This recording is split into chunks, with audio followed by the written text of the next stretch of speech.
Welcome to the Female Stoic podcast. My name is Stephanie Poppins, and I am an advocate for literary empowerment. That means I believe the examples set by the literary masters can broaden our life perspective, create increased self-awareness, and empower us to overcome the obstacles we encounter here in the 21st century. By listening and referring what we hear to Stoic philosophy, we can foster a strong sense of self and navigate the world more effectively. This podcast takes the form of both discussions and meditations. And if you like what you hear, you might consider looking me up on my socials, where I post empowering videos every day. Or you may like my classic audiobooks and original stories available on my website, neworldbooks.uk. Happy listening.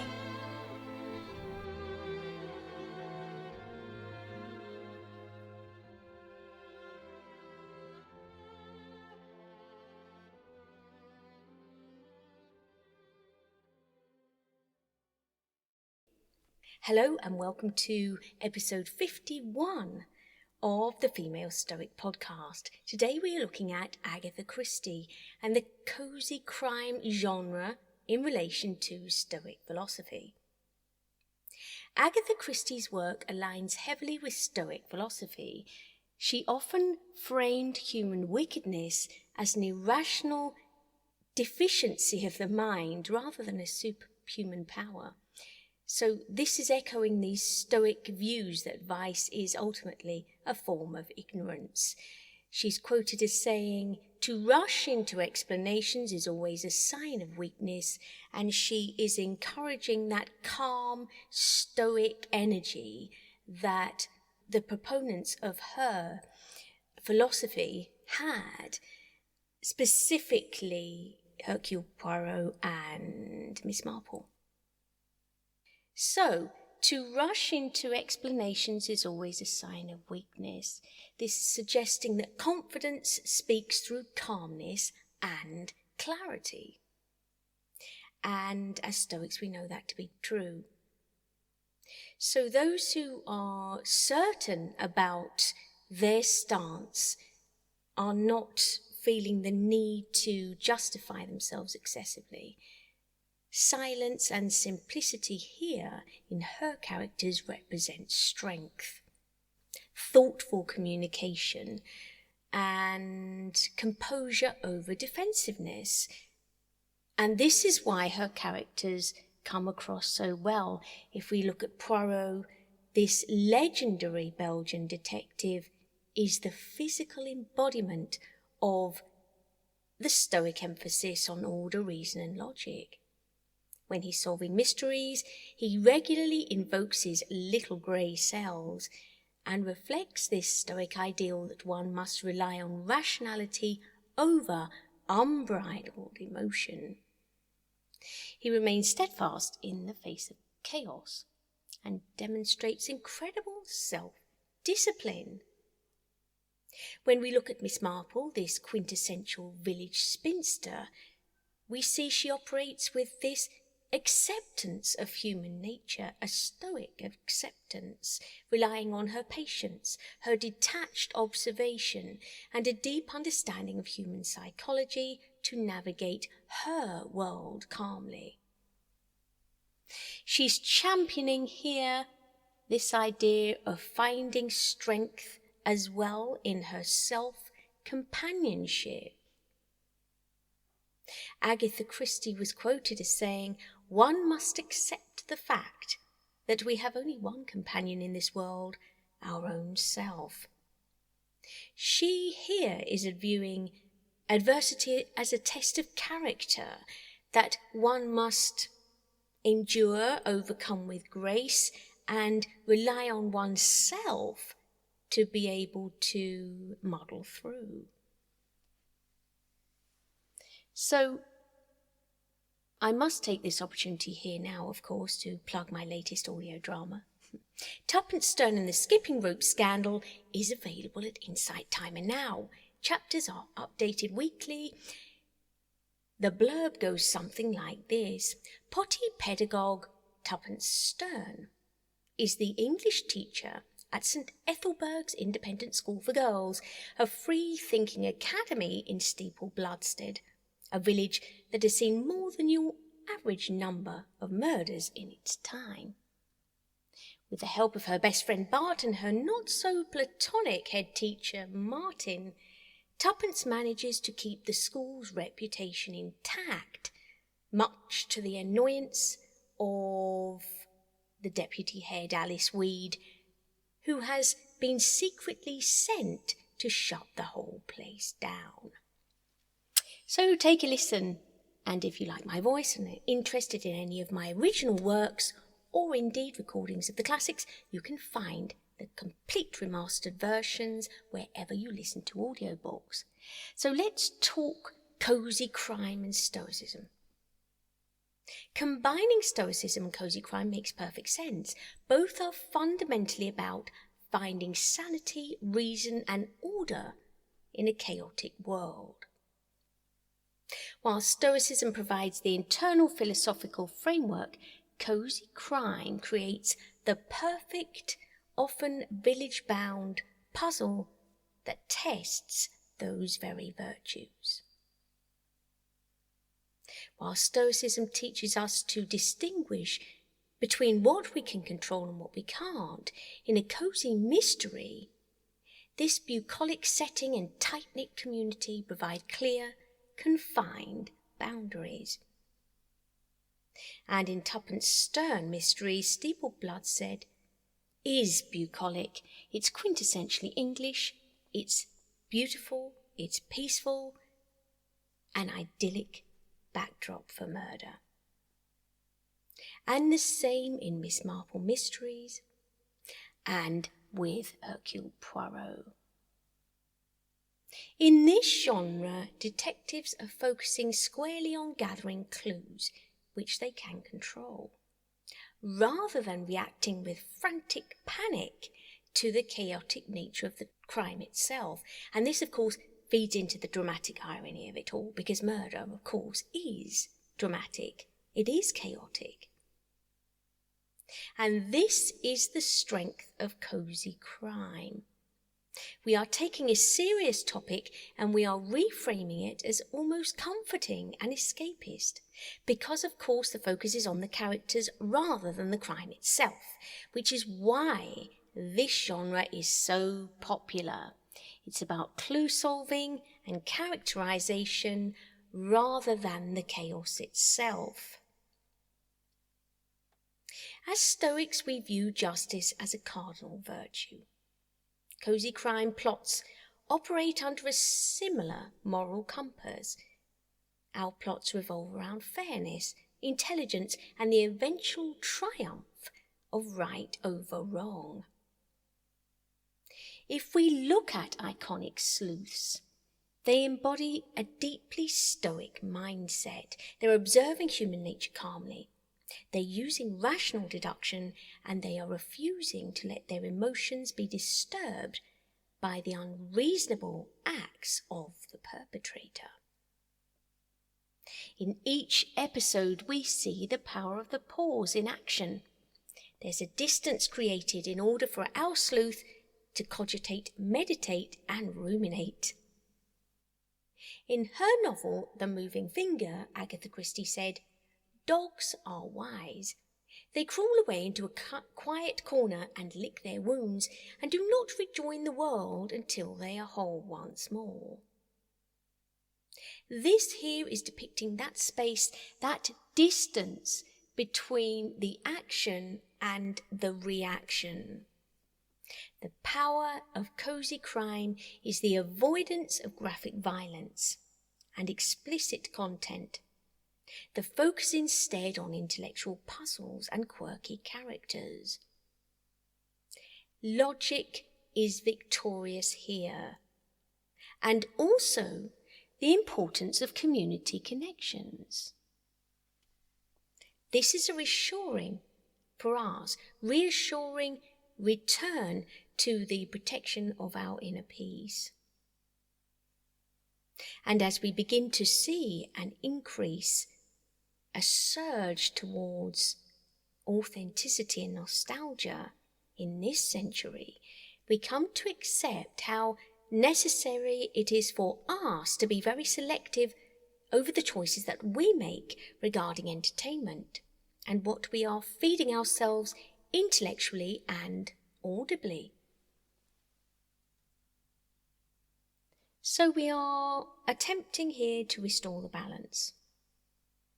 If we look at the idea of the strength and the power of community in establishing this balance, we can see in cozy crime novels,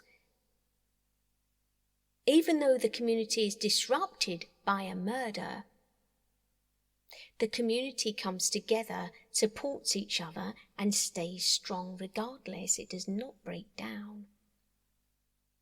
And they then work together to restore this balance. This is reassuring. This is comforting. And this aligns with us protecting that inner peace. Marcus Aurelius was a proponent of problem solving himself, and he advised separating our feelings from the objective truth. He said in his journal meditations, everything we hear is an opinion, not a fact. Everything we see is a perspective, not the truth. And I can almost imagine Poirot saying that himself. Cosy sleuths like Miss Marple, for example, are acting as quiet observers. They're analysing clues objectively rather than reacting with panic or vengeance. And of course there is this emphasis on fairness. Fairness within a community. Marcus Aurelius said, what brings no benefit to the hive brings no benefit to the bee. There is a strong focus here on village life, interpersonal relationships, and collective harmony. This theme running through this genre represents and reflects this Stoic sense of community values. We are accepting the chaotic realities of life, but we are finding comfort in a safe, structured, and ultimately solvable story. And this is what we find it so easy to relate to. Protagonists are usually ordinary, everyday people. Librarians, teachers, retirees, bakers. They are underestimated usually by law enforcement, but they have a deep local knowledge, and this allows them to connect the clues that the police miss. Stories are frequently anchored to a specific location, and this represents and reinforces the idea of close community, which the Stoic mind seeks.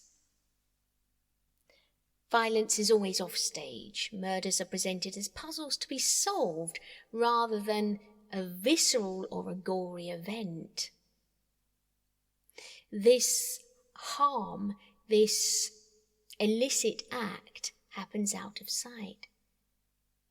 And of course, in the end, it concludes with a restoration of order. So there's a satisfying reveal where the killer is caught and the world is brought back to balance and peace. This feeds into our need for healthy resolutions. And how can we relate those lessons learned from Cozy Crime and the Stoics to our life today? Let us consider the character of Agatha Christie's Poirot. This famous Belgian detective teaches us the immense value of methodical thinking, active listening, and unwavering moral integrity. He proves to us that quiet observation and emotional intelligence are far more powerful than just brute force or reactivity. Agatha Christie is teaching us here to embrace our intellect when we are under duress, embrace our knowledge, which of course is mirroring this Stoic virtue.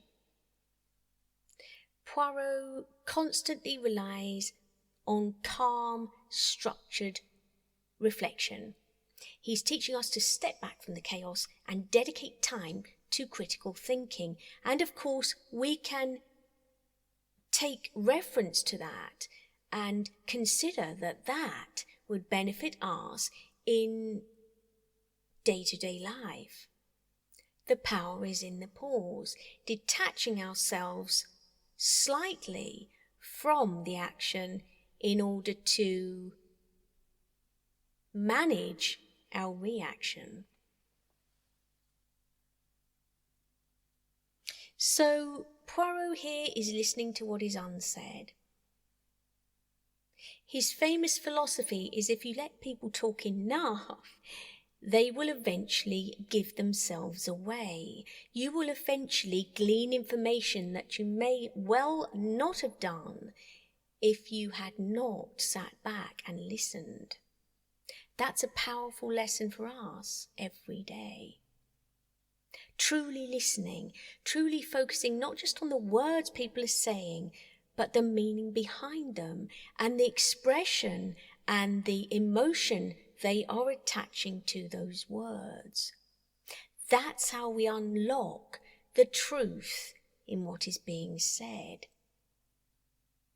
And this takes time to be able to manage our reactivity so we are not avoiding that. We are not blindsided by the way we feel. In one of my shorts on Insight Timer, I talk about exactly that reactivity that can prevent us from hearing the truth, can prevent us from actually being able to understand what's going on at all. And of course, when we are busy being reactive, we are also busy enabling the other person to react to that.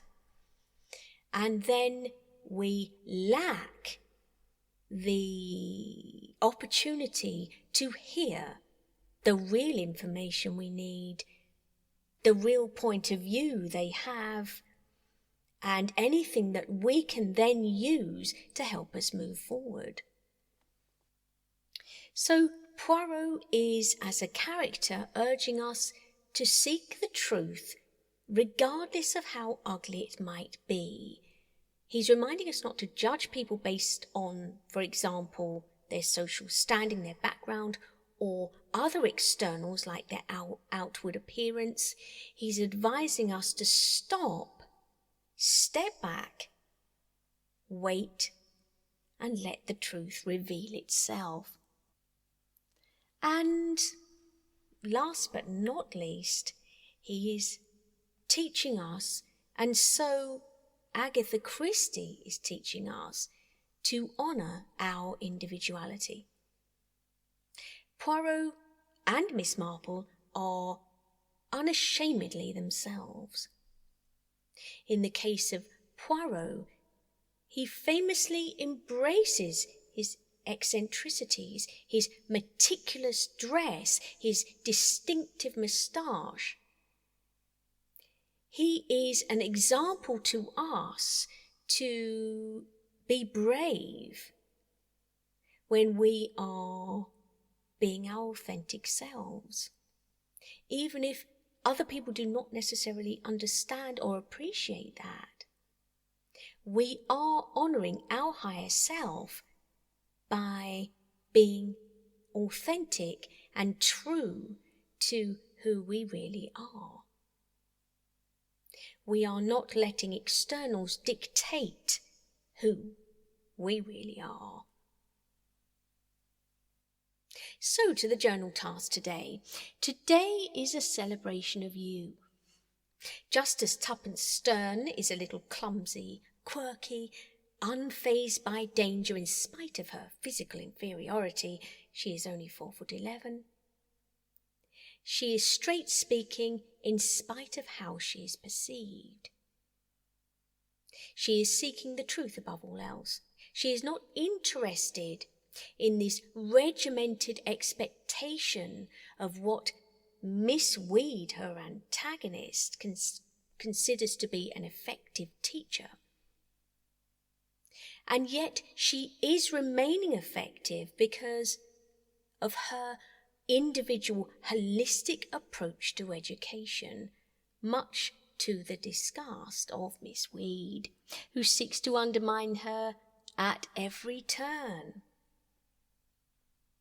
So the question you should be asking yourself in your journal this week is, what makes you you? What are your quirks? What are the things you are unwilling to compromise on? My message today is to celebrate our uniqueness. Marcus Aurelius said on the danger of conformity, "The object of life is not to be on the side of the majority, but to escape finding oneself in the ranks of the insane." I love that quote. That is from Meditations. So, to conclude, combining Stoicism and Cosy crime is making perfect sense. Both are fundamentally about finding reason and order in a chaotic world. And both are committed to a representation of our higher self. Be that creating a pause, be that embracing our individualism, be that seeking the truth above all else and holding that on high. Thank you for listening. And look out for the lives coming up, and I'll see you next time on the Female Stoic Podcast. Bye.